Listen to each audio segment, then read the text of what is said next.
क्या होगा अगर कोई रोग ब्लैक होल हमारे सोलर सिस्टम में एंटर कर जाए? क्या हम फ्रिक्शन ऑफ सेकंड में ख़त्म हो जाएंगे या पूरी अर्थ उसके अंदर खिंची चली जाएगी? एस्ट्रोनॉमर्स की एक रिसर्च ने यह कन्फर्म किया कि हमारी मिल्की वे गैलेक्सी के अंदर मिलियंस ऑफ रोग ब्लैक होल एग्जिस्ट करते हैं और उनमें से कुछ ग्रेविटेशनल स्लिंगशॉट के कारण हमारे सोलर सिस्टम में एंटर कर सकते हैं, जिनमें से कुछ की स्पीड 2000 किलोमीटर पर सेकंड और कुछ की स्पीड 3000 किलोमीटर पर सेकंड तक पहुंच सकती है। और इसी वजह से इनके पाथ को पहले से प्रिडिक्ट कर पाना ऑलमोस्ट इम्पॉसिबल है। और इससे भी बड़ी प्रॉब्लम यह है कि हमारे सोलर सिस्टम की कोई फिक्स एज या बाउंड्री नहीं है। साइंटिस्ट की रिसेंट कैलकुलेशन के अकॉर्डिंग हमारे सोलर सिस्टम का एक एज से दूसरे एज तक का साइज 1 लाख एस्ट्रोनॉमिकल यूनिट है, यानी 15 लाख ट्रिलियन किलोमीटर। जिसका मतलब है अगर कोई रोग ब्लैक होल हमारे सोलर सिस्टम में एंटर कर भी जाए तो कई हफ्तों तक हमें उसका पता भी नहीं चलेगा, जिसमें वो हमारे पलक झपकाने जितने समय में 3000 किलोमीटर अंदर आ चुका होगा। स्टार्टिंग में हमें शायद उसका ग्रेविटेशनल इम्पैक्ट माइक्रोस्कोपिक लेवल पर भी पता ना चले, लेकिन जैसे जैसे वो अर्थ के करीब आता जाएगा सब कुछ बदलने लगेगा। आज की इस वीडियो में हम डिस्टेंस बाय डिस्टेंस देखेंगे कि हमारे सोलर सिस्टम पर इसका क्या प्रभाव पड़ेगा। सबसे पहला सवाल, ये रोग ब्लैक होल होते क्या हैं और ये बनते कैसे हैं? स्पेस में हर ब्लैक होल किसी गैलेक्सी के सेंटर में मौजूद हो ये जरूरी नहीं है। कभी कभी दो ब्लैक होल के कोलिजन और सुपरनोवा एक्सप्लोजन के साथ एक न्यू ब्लैक होल क्रिएट हो जाता है, जो इतनी ज़्यादा हाई ग्रेविटेशनल स्लिंगशॉट के कारण अपनी गैलेक्सी को भी छोड़ देता है। ऐसे ही ब्लैक होल को साइंटिस्ट रोग ब्लैक होल कहते हैं, जो पूरे इंटरस्टेलर स्पेस में भटकते रहते हैं। ईयर 1869 नासा, ईएसए और इसरो के साइंटिस्ट एक इनविजिबल फ्रीक्वेंसी को ट्रैक कर रहे थे, लेकिन हैरानी की बात यह थी कि यह फ्रीक्वेंसी एक इनविजिबल वॉइड से आ रही थी। रिसर्च में पता चला कि यह एक रोग ब्लैक होल है जो ग्रेविटेशनल स्लिंगशॉट के कारण हमारे सोलर सिस्टम के ऊर्ट क्लाउड में 158 साल के अंदर एंटर कर जाएगा, जिसकी स्पीड कैलकुलेट करने पर आई 3000 किलोमीटर पर सेकंड। रोग ब्लैक होल ऊर्ट क्लाउड में एंटर करते ही ऊर्ट क्लाउड में मौजूद फ्रोजन कोमेट्स को डिस्टर्ब करना शुरू कर देता है, जिससे कुछ कोमेट्स का पाथ सन की ओर और कुछ सोलर सिस्टम से बाहर चले जाते हैं। लेकिन अभी तक इसका कोई इम्पैक्ट अर्थ पर नहीं पड़ता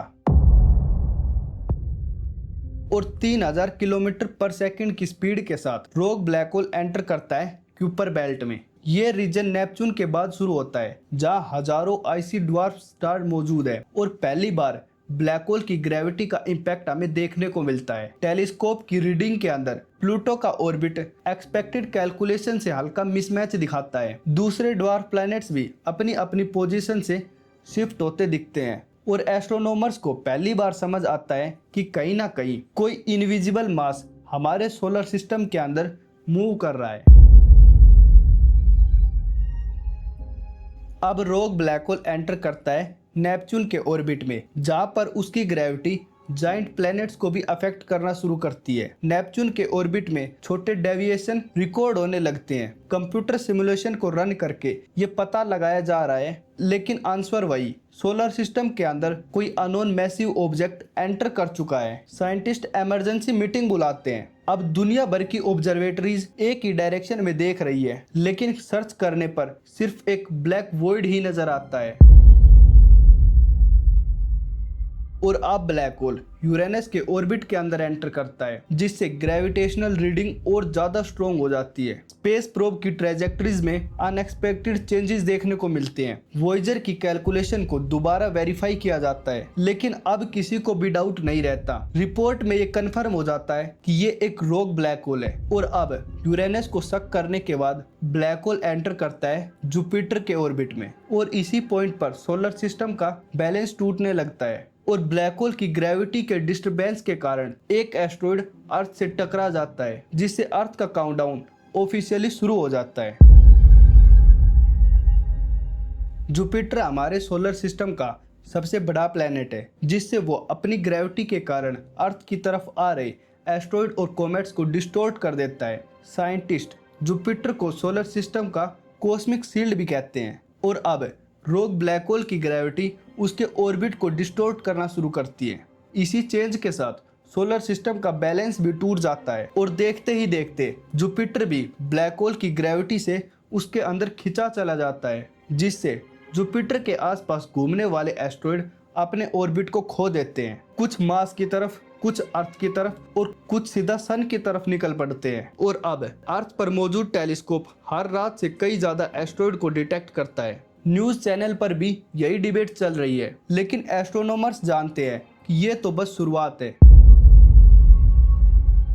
एस्ट्रॉयड बेल्ट या लाखों नहीं करोड़ों रॉकी ऑब्जेक्ट सन के अराउंड चक्कर लगा रहे हैं, और जैसे ही ब्लैक होल उस रीजन से गुजरता है उसकी ग्रेविटी पूरे बेल्ट को डिस्टर्ब कर देती है। कई एस्ट्रॉयड एक दूसरे से टकराने लगते हैं और सोलर सिस्टम के अंदर हर डायरेक्शन में डेंजरस स्पेस डिब्रीज फैल चुकी होती है। कुछ एस्ट्रॉयड अर्थ क्रॉसिंग ऑर्बिट में आ जाते हैं, जिससे अर्थ की ऑब्जर्वेटरीज एक के बाद एक अल्टरनेट डेंजर को इशू करने लगती है, जिससे हर दिन एक न एक एस्ट्रॉयड के इम्पैक्ट का खतरा बढ़ जाता है।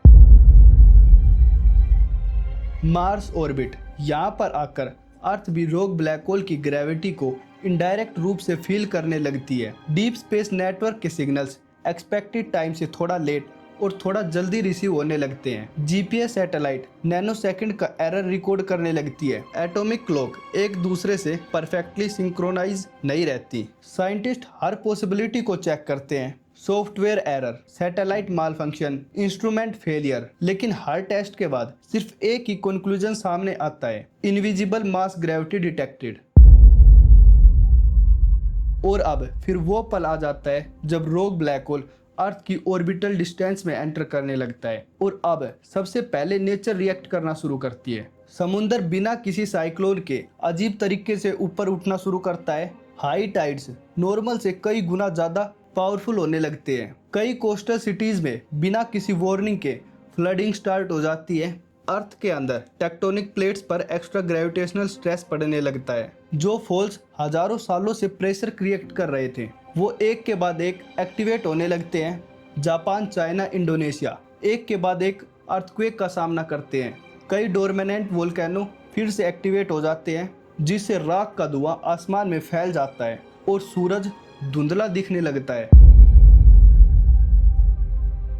अब ब्लैक होल सिर्फ आधी सन अर्थ डिस्टेंस पर है, और अब उसकी ग्रेविटी सिर्फ ओशन को नहीं बल्कि अर्थ के ऑर्बिट को भी डिस्टर्ब करना शुरू कर देती है। अर्थ की स्पीड और पाथ में माइक्रोस्कोपिक चेंजेस रिकॉर्ड होने लगते हैं। एक दिन की लेंथ मिली सेकेंड से बढ़ने लगती है और जानवर सबसे पहले खतरा महसूस करते हैं। लाखों पक्षी बिना किसी डायरेक्शन के इधर उधर उड़ने लगते हैं। व्हेल्स और डॉल्फिन बीच पर आने लगते हैं, और अब पूरी दुनिया को पहली बार सच पता चलता है। हर टीवी चैनल पर सिर्फ एक ही हेडलाइन चल रही है, रोग ब्लैक होल इज अप्रोचिंग अर्थ। लोग बंकर बनाने लगते हैं, गवर्नमेंट इमरजेंसी डिक्लेयर कर देती है। लेकिन अब सबको समझ आ जाता है जिस चीज को हम देख ही नहीं सकते उससे बचना भी इम्पॉसिबल है। हर गुजरता घंटा, हर मिनट, हर सेकंड अर्थ को उसके एंड की तरफ ले जा रहा है। यहाँ से ब्लैक होल अर्थ से लगभग 1.5 करोड़ किलोमीटर दूर है, जहाँ से अर्थ की ऑर्बिट डिस्टर्ब होना शुरू होती है। साइंटिस्ट नोटिस करते हैं कि अब अर्थ एग्जैक्टली वो पाथ फॉलो नहीं कर रही जो सालों से करती आई है। डिफरेंस बहुत छोटा सा था, लेकिन ग्रेविटी का छोटा सा डिफरेंस इंटरस्टेलर स्पेस में बहुत बड़ा रिजल्ट देता है। मून का ऑर्बिट अनस्टेबल होने लगता है। हर रोटेशन, हर पाथ के साथ उसका ऑर्बिट और ज्यादा डिस्टॉर्ट होता जा रहा है।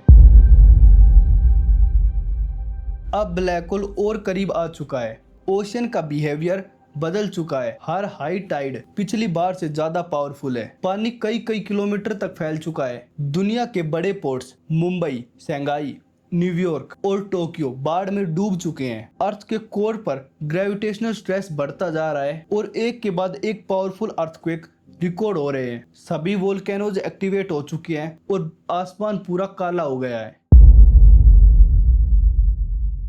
अब ब्लैक होल सिर्फ 15 लाख किलोमीटर दूर है, जो मून की डिस्टेंस से सिर्फ 4 गुना ज्यादा है। जहां ग्रेविटी का फर्क अर्थ के हर हिस्से पर बराबर नजर आने लगा है। सैटेलाइट ऑर्बिट से डिस्ट्रैक्ट हो चुकी है और कई सैटेलाइट तो डेड होकर अर्थ पर गिरने लगी है। जीपीएस, इंटरनेट और कम्युनिकेशन सब कोलैप्स कर गए हैं। रात में आसमान एकदम वियर्ड दिखने लगता है, स्टार्स गायब हो चुके हैं। अब ब्लैक होल मून और अर्थ की एवरेज डिस्टेंस पर पहुंच चुका है, जिससे मून का ऑर्बिट ब्रेक हो चुका है और कुछ सिमुलेशन के अंदर ब्लैक होल की ग्रेविटी मून को अपने अंदर निगल लेती है और कुछ में वो बाहर स्लिंगशॉट हो जाता है। लेकिन दोनों ही केसेस में अर्थ अपना ग्रेविटेशनल बैलेंस खो देती है। 20 किलोमीटर तक ऊंची उठी सुनामी कॉन्टिनेंट्स को निगलना शुरू कर देती है और पूरे शहर समुद्र में डूब जाते हैं। दूर आसमान में एक अजीब चमकती सी लाइट दिखाई देती है और अब ब्लैक होल सिर्फ 1 लाख किलोमीटर दूर है। यहाँ पर टाइडल फोर्सेस अपना असली रूप दिखाते हैं। अर्थ का ब्लैक होल वाला हिस्सा दूसरी तरफ के मुकाबले ज्यादा ग्रेविटी फील करता है, जिसके कारण अर्थ स्ट्रेच होना शुरू होती है। हजारों किलोमीटर लंबी दरारें कॉन्टिनेंट्स को तोड़ देती हैं। माउंट एवरेस्ट जैसे पहाड़ भी अपनी जगह से हिलना शुरू कर देते हैं। एटमॉस्फेयर का बहुत बड़ा हिस्सा स्पेस में चला जाता है, जिससे सांस लेना भी मुश्किल हो जाता है और पूरे आसमान में एक तेज चमकता ब्लैक होल दिखता है। और अब अर्थ के पास कोई चांस नहीं बचता। ब्लैक होल की ग्रेविटी एक्सपोनेंशियली बढ़ती चली जा रही है, जिससे बिल्डिंग, माउंटेन्स और ओशियन एक ही डायरेक्शन में खिंचने लगते हैं। अर्थ एक लंबी शेप लेने लगती है, जिसे साइंटिस्ट स्पैगेटिफिकेशन कहते हैं। और अब पूरा ब्लैक होल अर्थ से एकदम क्लियर दिखता है।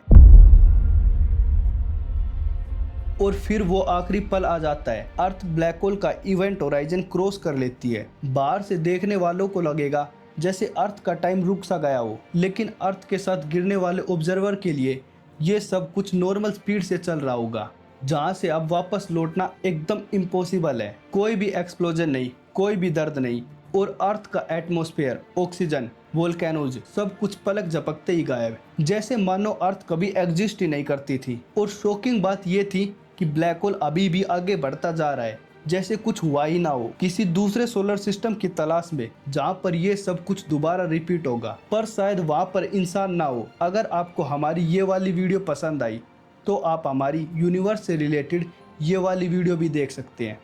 जय हिंद।